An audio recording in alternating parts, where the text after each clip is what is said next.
Zee 24 तासच्या to the point with Kamlesh Sutar या विशेष मुलाखतीमध्ये काँग्रेस प्रदेशाध्यक्ष हर्षवर्धन सपकाळ यांनी पार्थ पवार यांच्यावर टीकास्त्र डागले। बारामती पोटनिवडणुकीमध्ये काँग्रेसनं उमेदवार दिल्यामुळे राष्ट्रवादीचे खासदार पार्थ पवार यांनी काँग्रेसचा महाराष्ट्रामध्ये डाऊनफॉल सुरू आहे अशी टीका केली आणि या टीकेवर सुद्धा सपकाळांनी टू द पॉइंट भाष्य केले।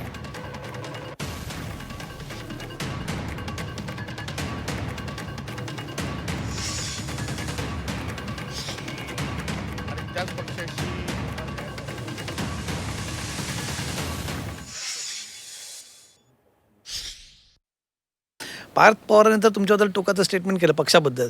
ते म्हणतात की हा काँग्रेसचा डाऊनफॉल आहे, तरीसुद्धा तुम्हाला त्यांना पाठिंबा द्यावाच लागला। ते पाठिंबा दिला नसेल तरी तुम्हाला तिथं माघार घ्यावीच लागली डाऊनफॉल म्हणून सुद्धा। पार्थ पवारांच्या वक्तव्याच्या अनुषंगानं मला विशेष काही त्याच्यावर भाष्य करण्याची आवश्यकता वाटत नाही, कारण पार्थ पवारांचं एकंदरीतच सर्व वक्तव्य आणि त्यांची जी असणारी भूमिका आहे ही आता परिपक्वतेच्या पारड्यात जाऊन बसलेली आहे, त्यामुळे तिचं वजन पहिले तिथे करावे लागेल।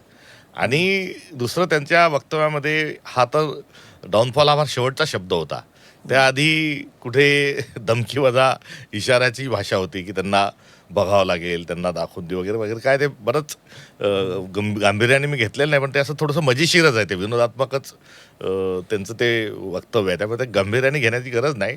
आणि त्यांच्या संदर्भात त्यांच्या भूमिकेला प्रतिक्रिया देणं, एक तर काय की आमचा पक्ष गांधींचा आहे आणि गांधी आम्हाला सांगून गेलेले आहेत की कृतीत जगा, क्रियामध्ये जगा, प्रतिक्रियात जगू नका।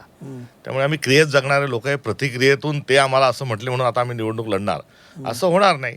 आणि तुर्तास पार्थ पवार शेवटी कोण आहेत, म्हणजे पार्थ पवारांचं वाक्य का रजिस्टर होतं तर ते अजितदादांचे पुत्र आहेत आणि अजितदादा हे कर्तबगार महाराष्ट्राचे नेते, एक खमख्या नेतृत्व महाराष्ट्राला लाभलेलं ही त्यांची ओळख आहे आणि त्यांच्या माघारी त्यांच्या वारसा पुढे घेऊन जाण्याचा प्रयत्न करणाऱ्यांनी काय बोलावं हा त्यांचा अधिकार आहे। त्यांनी कशाची जाण ठेवावी, कशाचं भान ठेवावं हा त्यांचा निर्णय आहे। मात्र अजितदादांसारखं गुलाबी जॅकेट घालून शपथ घेतल्याने जबाबदारी आपण जबाबदार आहोत आणि आपलं वक्तव्य खूपच अजितदादांसारखंच एकदम कडक आहे असं समजण्याची चूक ही भविष्यात त्यांच्याकडून होणार नाही।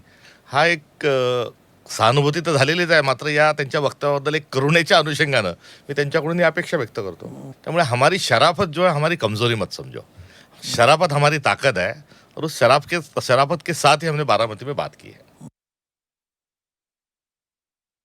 हर्षवर्धन सपकाळ हे काँग्रेसचे प्रदेशाध्यक्ष आहेत।